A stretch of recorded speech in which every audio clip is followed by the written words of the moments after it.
തെരുവുനായ ശല്യം ഇല്ലാതാക്കാനുള്ള തീരുമാനത്തിലേക്ക് കായംകുളം നഗരസഭ എത്തിയത് LDF പാർലമെന്ററി പാർട്ടി വിഷയത്തിൽ കൗൺസിൽ ചർച്ചയ്ക്ക് ശക്തമായി ആവശ്യമുന്നയിച്ചതിനാലാണെന്ന് LDF parliamentary party leader S. Keshavanath. തെരുവുനായ വിഷയവുമായി ബന്ധപ്പെട്ട് അടിയന്തരമായി കൗൺസിൽ യോഗം വിളിക്കണമെന്ന് 15 LDF കൗൺസിലർമാർ നഗരസഭാ ചെയർമാനോട് രേഖാമൂലം ആവശ്യപ്പെട്ടിരുന്നുവെന്നും കേശവനാഥ് പറഞ്ഞു.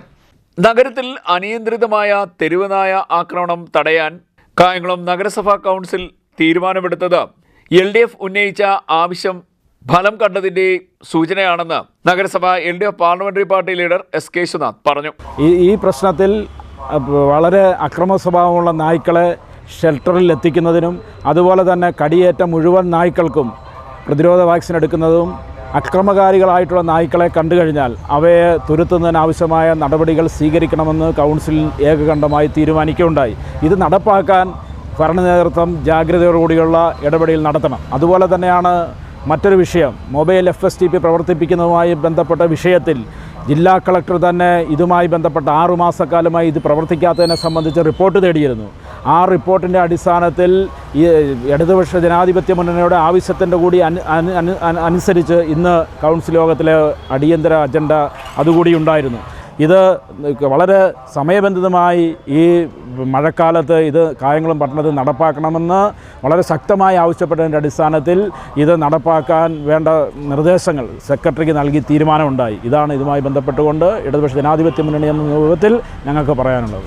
നഗരസഭയിലെ അനിയന്ത്രിതമായ തെരുവുനായ ആക്രമണത്തെക്കുറിച്ചും അത് നിയന്ത്രിക്കുന്നതിൻ്റെ ആവശ്യമായ നിർദ്ദേശങ്ങൾ തയ്യാറാക്കുന്നതിനായി അടിയന്തരമായി നഗരസഭാ കൗൺസിൽ യോഗം വിളിച്ചു ചേർക്കണമെന്ന് കഴിഞ്ഞ 5-ാം തീയതി 1995 കേരള മുനിസിപ്പാലിറ്റി യോഗ നടപടിക്രമം ചട്ടം 7 പ്രകാരം നഗരസഭയിലെ 15 LDF കൗൺസിലർമാർ നഗരസഭാ ചെയർമാനോട് രേഖാമൂലം ആവശ്യപ്പെട്ടിരുന്നു. ഇതിന്റെ അടിസ്ഥാനത്തിലാണ് അടിയന്തര കൗൺസിൽ യോഗം വിളിച്ചു ചേർത്ത് വിഷയം ചർച്ച ചെയ്യാൻ തയ്യാറായതെന്നും S. കേശവനാഥ് പറഞ്ഞു.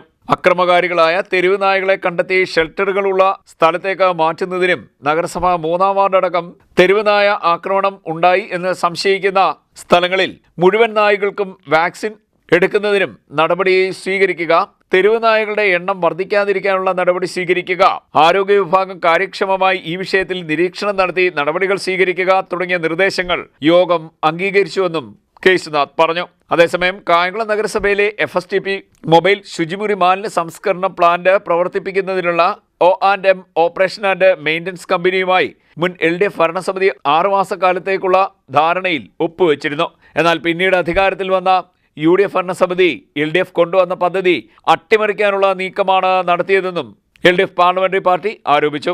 ഇപ്പോൾ ഈ പദ്ധതി നടപ്പാക്കിയില്ല എങ്കിൽ ഹരിത ട്രൈബ്യൂണലിന്റെ കരിപ്പട്ടികയിൽ വരും എന്നുള്ളതുകൊണ്ടും ജില്ലാ കളക്ടർ ആവശ്യപ്പെട്ടതനുസരിച്ചും LDFന്റെ കൂടി ഇടപെടലിന്റെ അടിസ്ഥാനത്തിലും വിഷയം അജണ്ടയായി സഭയിൽ എത്തിയിട്ടുണ്ടെന്നും കേശവനാഥ് പറഞ്ഞു. LDF നേതാക്കളായ മിനി സലീം, A. നസീർ, അബ്ദുൽ വാഹിദ്, അനിത ഷാജി, വാമാക്ഷി, ഗംഗാദേവി, ഷഹബാനത്ത് കുഞ്ഞുമോൻ, കാർത്തികക്കുട്ടി, സജീന ഷഗീർ, പ്രസന്ന സുരേഷ്, സീത സജീവ് തുടങ്ങിയവർ വിഷയത്തെക്കുറിച്ച് വിശദീകരിച്ചു. കായംകുളം നഗരസഭ 3-ാം വാർഡിലാണ് പേപ്പട്ടിയുടെ കടിയേറ്റ് പ്രശ്നങ്ങളുണ്ടായത്. അതിനെ തുടർന്ന് നമുക്ക് വാക്സിനേഷൻ എടുക്കുന്നത് പൂർത്തീകരിക്കാൻ കഴിഞ്ഞിട്ടില്ല. എത്രയും പെട്ടെന്ന് വാക്സിനേഷൻ എടുത്ത് ആ വാർഡിലെ മൊത്തം ജനങ്ങളുടെ ഭീതി മാറ്റണമെന്ന് ഇന്നത്തെ കൗൺസിലിൽ ആവശ്യപ്പെട്ടിട്ടുണ്ട്. CDNet news, Kayamkulam.